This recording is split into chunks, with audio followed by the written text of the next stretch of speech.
All right, guys, so I'm outside of a 2019 Honda Civic, and this is the Touring model. Indicative on the outside, the ways to tell would be the larger wheels down here, and you'll notice it has chrome on your door handles. So that's a quick way to tell if you were just in a parking lot looking at the cars. So I'm going to start you at the back of the car and kind of work you around through a couple things. It does have keyless entry, so the first thing, if the key's in my pocket, I can pop open the trunk. Now in the trunk, you'll notice I have my carpet floor mats. We throw those in the car last. I do have a 60-40 split back there, so I can open those up and to unlock. You would do so with both of these handles right here.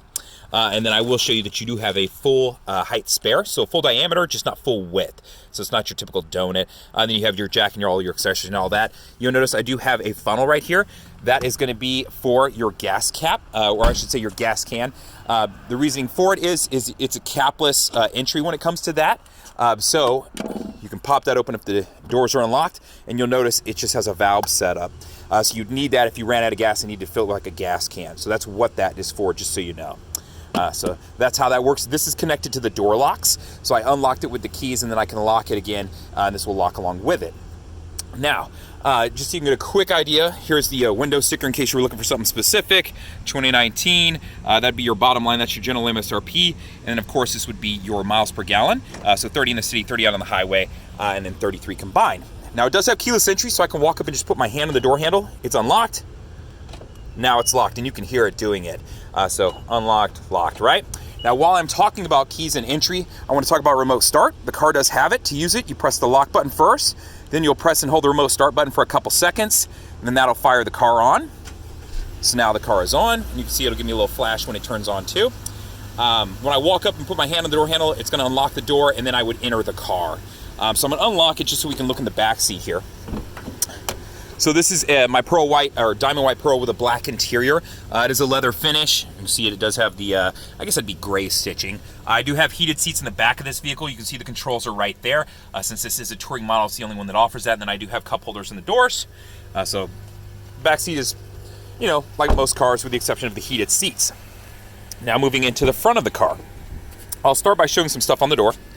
You've got your window controls, your auto and up down, one-touch buttons on your driver and passenger side. Window locks, door locks, and then mirror controls. If you want to pop the trunk, you've got a button right there to do so. Now in this model, it is a powered seat. So I've got, you know, front, back, up, down, just the under the legs, and then the back controls for back over here. So that's what's working from this standpoint. So let's hop down in this thing, and I'll point out, you can see that I do have my hood release right there. So if you need to pop the hood, that is where it is. All right, so moving up onto the dash, I'll point out a couple buttons right here. The first one is road departure mitigation. So you can see the LED is on, now it's off, so you can turn this on and off anytime, all these features you can. What this is if I drive off the shoulder of the road, it's gonna give me an audible alert and then shake the steering wheel.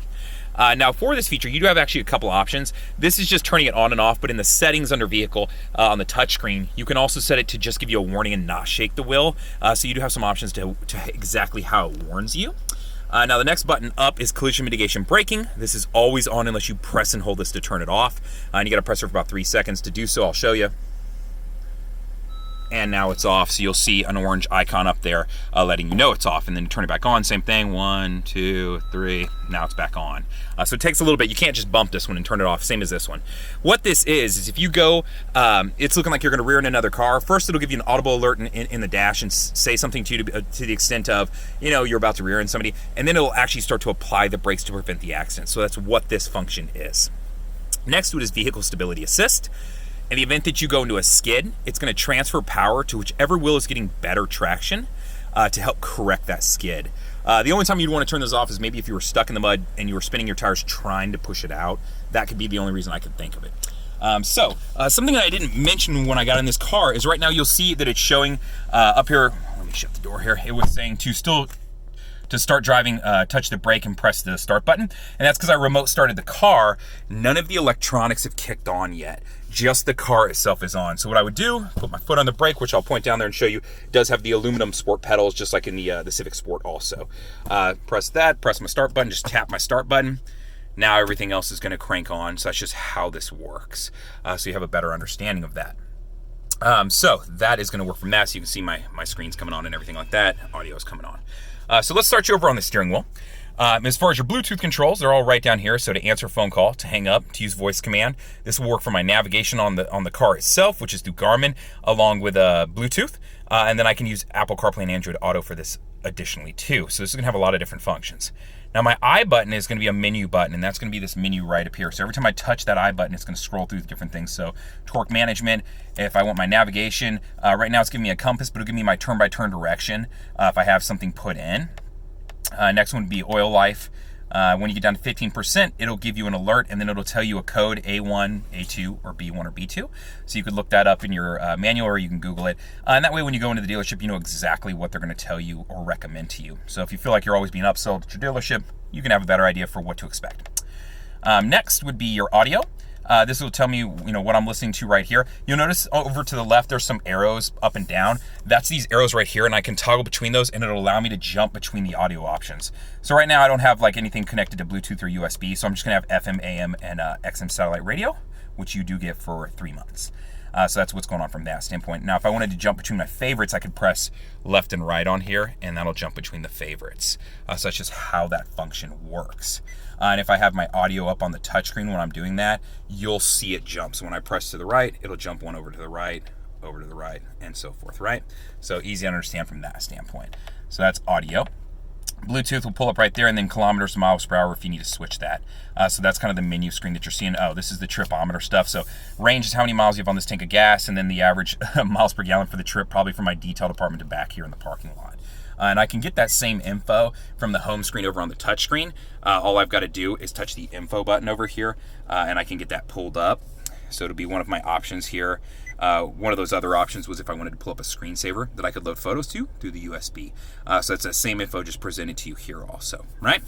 So that's kind of a quick rundown of the left side. Now on the right side, you're gonna have some of the additional Honda sensing features. Now the first button I want to talk about is the main button. You can turn this button on and you can leave it on. So every time I turn the car off and turn it back on, it will still be on. The way to tell if it's on is you'll see ACC and LKS up in green up here. So that's right there. That stands for Adaptive Cruise Control and Lane Keep Assist. So Lane Keep Assist is gonna be using this button right here. When you press this button, you're gonna see some dotted lines appear up there. So that's what's flashing at me right now. Now, when you're going from 45 miles an hour to 90 miles an hour in that range, it will use a camera that is actually up in this black box to detect the lines on the road. If you start to drift out of your lane, it'll correct for you and keep you centered. Now, how to tell if this camera is actively reading the road is those dotted lines will fill in solid. And it'll do that once you've met the requirements of the speed. So that's how Lane Keep Assist works. What it's for is just in case you were starting to drift out of your lane because you're distracted by your phone, your pet, your significant other, your, whatever the case may be. You can fill in the blank, you split your coffee, whatever. It's just there to help prevent you from drifting into another car. Now the next one is Adaptive Cruise Control. And that is going to use the pad right here. So the way it's set up right now is if I got up to 65 and press set, you would see where it says ACC off because I'm not moving and I don't have my seatbelt on. You would see right there, it would say 65 miles per hour. From there, I can press the button with the boxes underneath the car. That's to determine distance, right? So the more boxes, the more distance, and I can press it and press it and press it and create less distance. So when I set 65, I'm telling it with that button to keep X amount of distance between me and whatever car gets in front of me. So that way if the car in front of me is going 65 and then he slows down to 60, my car will just keep that distance and slow the car down until I get out from behind that guy. So that's how Adaptive Cruise Control works. Now, if you want to use just a standard cruise control, no big deal. All you got to do is press and hold on this button for a couple seconds, and then it'll switch over and say cruise mode selected. Same thing if I want to switch back, press it again, and now I'm back to Adaptive Cruise Control. So you have both options here. Much like the Civic Sport, this one also has the paddle shifter, so I have those on the left and the right side.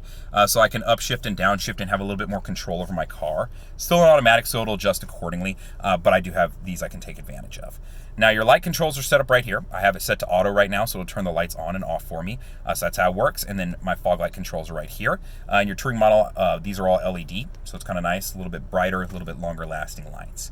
Now I will tell you that if you press the right blinker on, you're gonna fire on a camera that is over off the right side of the car, and that camera is actually on the right side of the mirror. It hangs off the bottom corner of it, so you can see maybe the edge of it there. Now I don't have to turn the right blinker on to turn this camera on. Right on the tip of the blinker stock, I can also press this button. When I press that, you'll notice the camera also comes on. Now red is the end of your car. Red to orange will be a car length when you're driving like down the highway or the access road, and then orange to orange would be a secondary car length. So that's what these are. Obviously this car is preventing us from seeing further back right now. And I can turn these on and off. So if you don't want the guidelines, same with the backup camera, you can turn those on and off under settings and then vehicle. And I'll show you where some of that stuff is here in a little bit.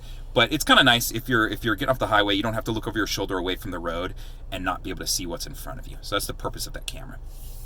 So that was the left side, and then on the right side you have your windshield wiper controls. You just pull down to turn them on. You'll see they threw on, and it's actually kind of raining outside here, and then it's intermittent, so I can affect the speed.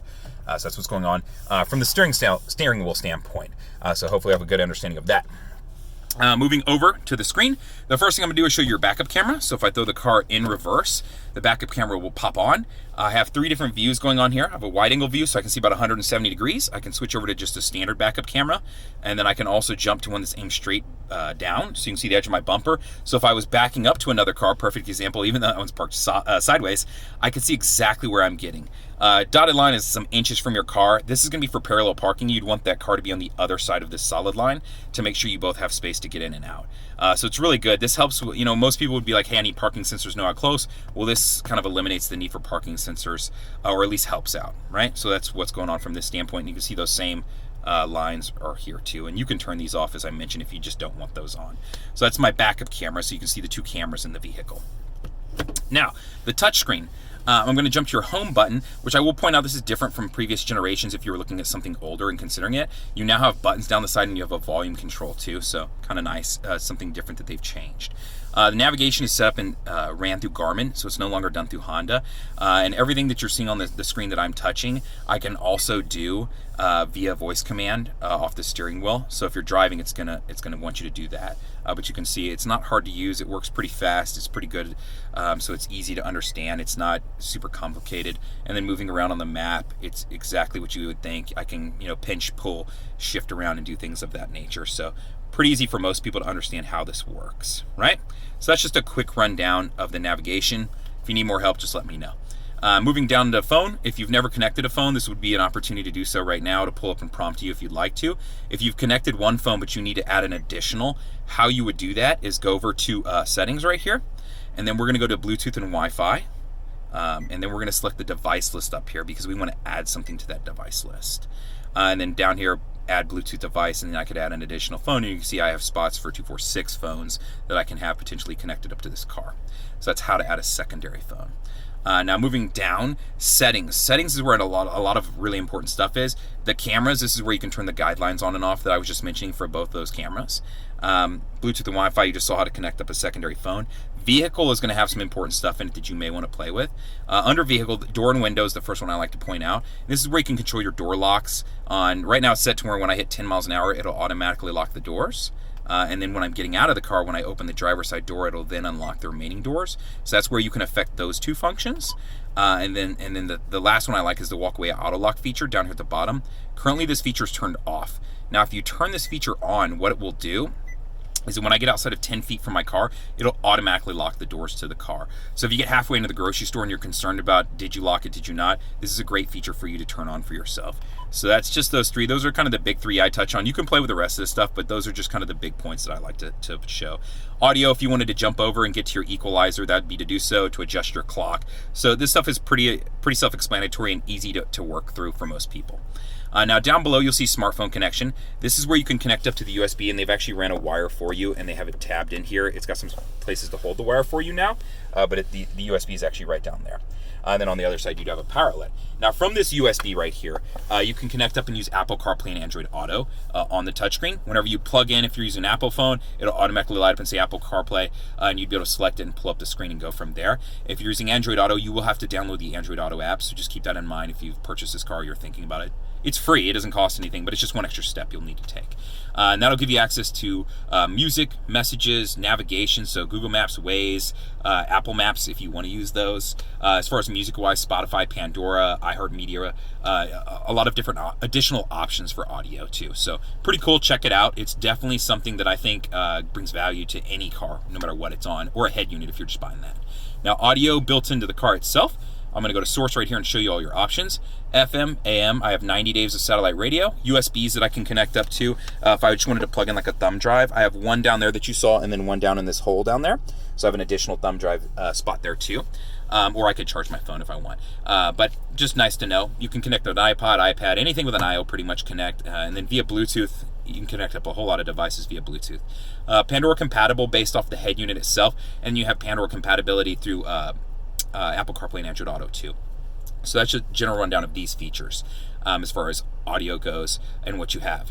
Info I went over earlier, you saw the trip info that I jumped to. Now the clock and wallpaper, if you wanted to change this to an image of your choice, you absolutely could. And you can adjust whether this is digital, analog, or even shows up if you just want a picture to be able to show up there. Who doesn't like personalizing their car a little bit, right? Now, moving down Hondalink. So Hondalink is kind of an important feature, and in this car, I think it actually plays a role. From Hondalink, you'll get maintenance reminders, recall notices, but you can also access things like being able to lock your doors from your phone and being able to start the car from your phone, depending on the trim level of the vehicle you pick. You can check all the trim levels and what they offer on any of my cars at hondalink.com. So not hard to do, and if you decide to use it, you would just need to download the Hondalink app, which is also free. And then App List is going to have things like a calculator and some other things that you could pull over onto the screen if you wanted to use them. Now, App Installer, I know what you're thinking. Maybe you're like, cool, I can download some apps and put it on there. No, Honda's set up to where you can't. I promise you, I've tried like 30 different ways.